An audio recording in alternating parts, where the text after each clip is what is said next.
I thought it might be helpful for us to talk about our identity today as part of this inspirational moment and connect that to our jobs as seekers and generally just as people. Um, I did find something funny to start off with that relates to our topic, which is who am I and where we find our identity. Someone said, somebody stole my identity. It's fine though. They took one look and gave it right back. So I think that's a laugh and a chuckle we can have because I'm sure we've all felt that way at one time or another. And really, some of us may feel that way right now. I know with the onset and even the aftermath now of COVID and job loss, either related to COVID or things out of our control, there's certainly a lot of who am I going on right now during this time. If you're close to my age, which is 29, course, I'm kidding. I hear you all laughing amongst crunching your sandwiches and chips. But if you're close to my age, which is 60 these days, you may have been around a lot of people and a lot of things. You may have actually been a lot of people and a lot of things. Being a music freelancer, I never had a full time job. I had a part time job or have been a contractor. So I really wake up each day as a job seeker. People hire me to do several different musical related jobs. So when the phone rings, I'm automatically thinking about, okay, how can I win this job by being the best I can be at whatever that musical related skill is for that day? One day I might be asked to sing on something. Sometimes I'm asked to play piano on something. Sometimes I'm asked to arrange a musical score for something or produce something or a combination of those things.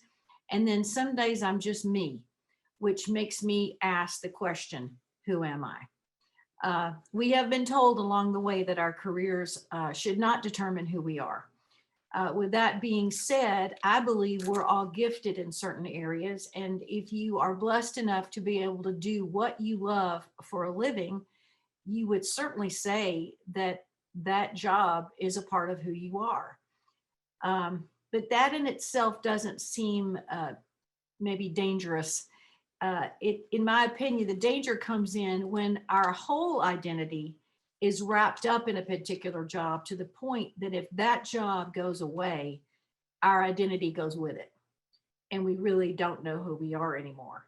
And I think probably we've all experienced that if you've lived as long as I have. I guess it was about 30 years ago. Most of my job at that time was singing and performing in front of people. And my job transitioned a bit. I became more in the studio, behind the scenes. When I sang or played, it was in an environment where I could fix it and redo it. And so a fear of singing and performing live set in to my soul and my spirit. And I was literally panicked anytime someone asked me to sing live. I've been a member of Roswell Methodist for about 40 years, and some of you that may know me through the church through that length of time may not know this story, but I would record myself and lip sync to avoid the all-consuming fear of blowing it. It was that important, and I was that panicked of something going wrong that it gripped every part of me. And I actually got to the point that I just said, no, I wouldn't sing live and I wouldn't even record it and lip sync anymore because I was afraid that might go wrong. And I really kind of count this as a God moment. But around that time, a couple of friends and I started writing a musical together. And we got involved in the writing of this and decided, well, this is going to be performed live and who's going to perform it live? And it was like, well, I guess we are. And of course, you know what I thought about that, having just heard part of my story. Well, after months of rewrites of the script and rehearsal, we did bring it to the stage.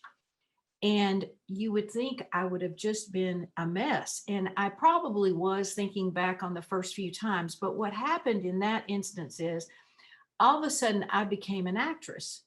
I was not, in my mind, I separated that from being as it was before with a live performer standing up and singing one song at a wedding or the national anthem or whatever. In my mind, it was a whole piece of work. And that vehicle brought me back to singing live without fear after a while. Ironically, the very first song in that musical that we wrote was called Who Am I? And it was my solo. And the lyrics, I thought I'd share these lyrics because they were definitely coming out of my soul at that time. The lyrics are, who am I? I thought I always knew. Who am I? I haven't got a clue.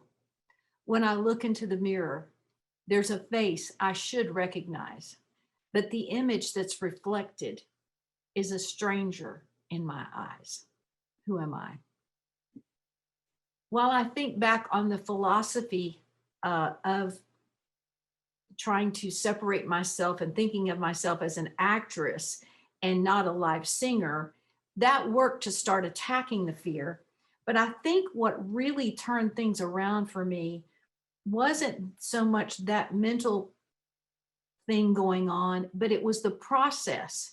I was continually around people who encouraged me, affirmed me, not just about music or the skill there, but just they made me feel better as a person.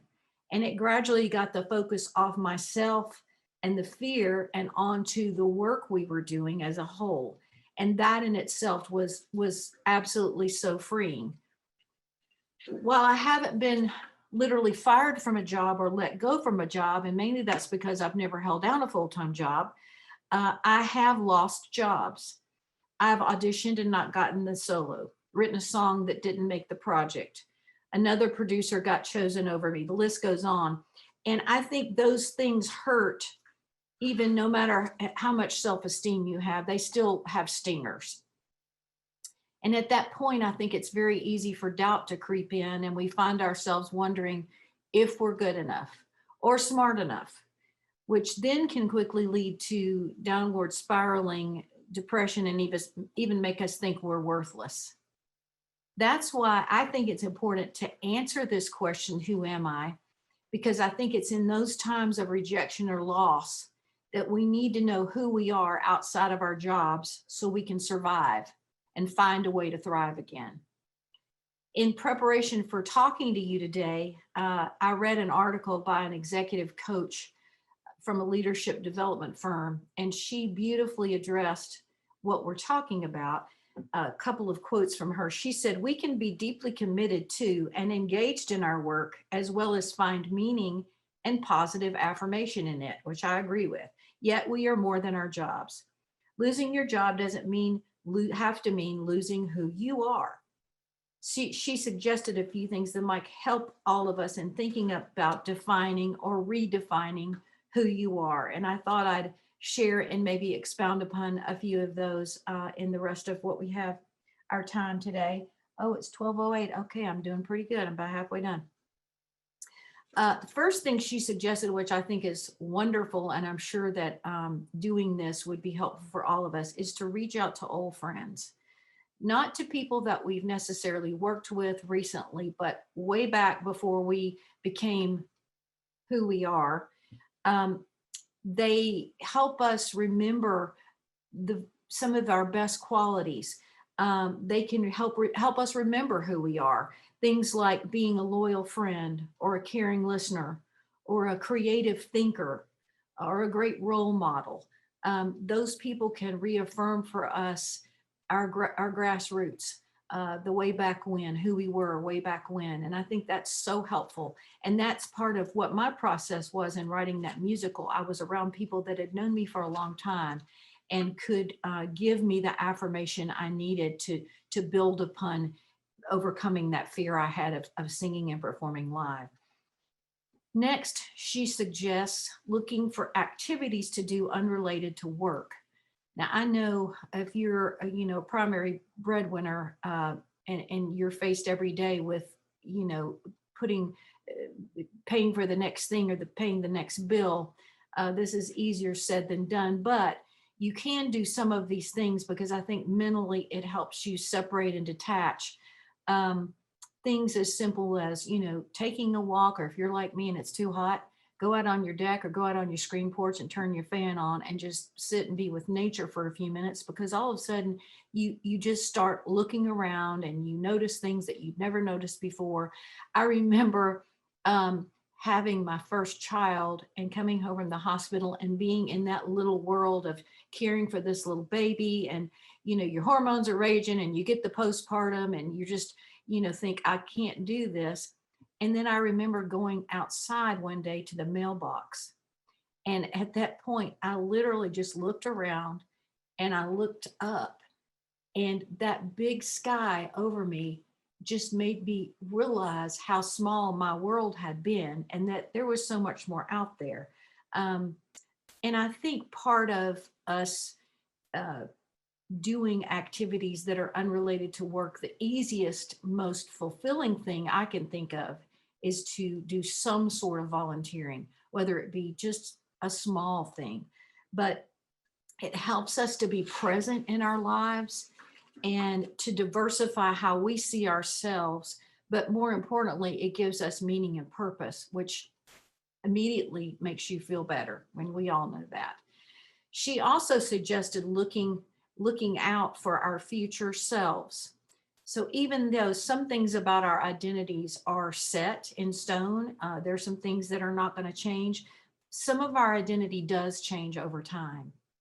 And by focusing on what we might want our future selves to look like and who we'd like to become, we can start to change that narrative and the behavior that can help us make strides towards achieving the goal of who we'd like to be in the future.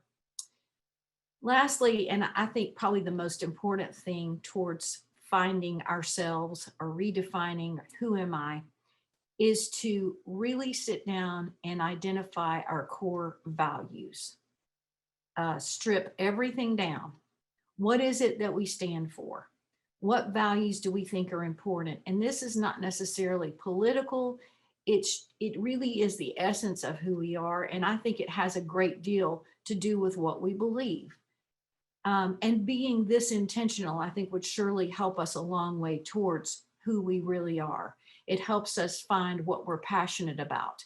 And if we can find and are lucky and blessed enough to find work that is an extension of that passion, it also becomes an extension of who we are. And we're able to use our gifts and graces, not only in a career, but also to help others, which indeed gives us purpose. I realize that all of us feel rejection. We've all had loss. We will all have our share of our self-worth shaken to the core.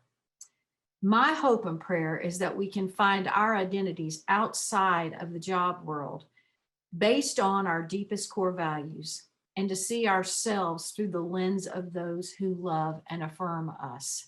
It's not very much fun to be around people that tear you down. So I would really strongly suggest getting around people who affirm you. Maybe not that they tell you what you want to hear all the time, but they listen and they can help give you a more positive view of yourself and maybe help you notice some things about yourself that are positive you may not have thought of. Maybe looking at our future selves and doing some non-work related activities that will help us determine who we are and how we make sense of why we are even here. I do some entertaining for senior communities these days, and I love doing it because it allows me to use comedy and music in a way that helps other people, but it gives me more joy and meaning and purpose than I'm sure it does for the people listening to me. But I do say in my little performances, I say, if you've got a pulse, you've got a purpose. And I think that relates to what we're talking about today, because when we feel purpose, we have energy and we feel valued. We can answer the question, who am I, outside of talking about our jobs and be more prepared for the times when we have to face rejection and loss. Thank you so much for having me as a speaker today.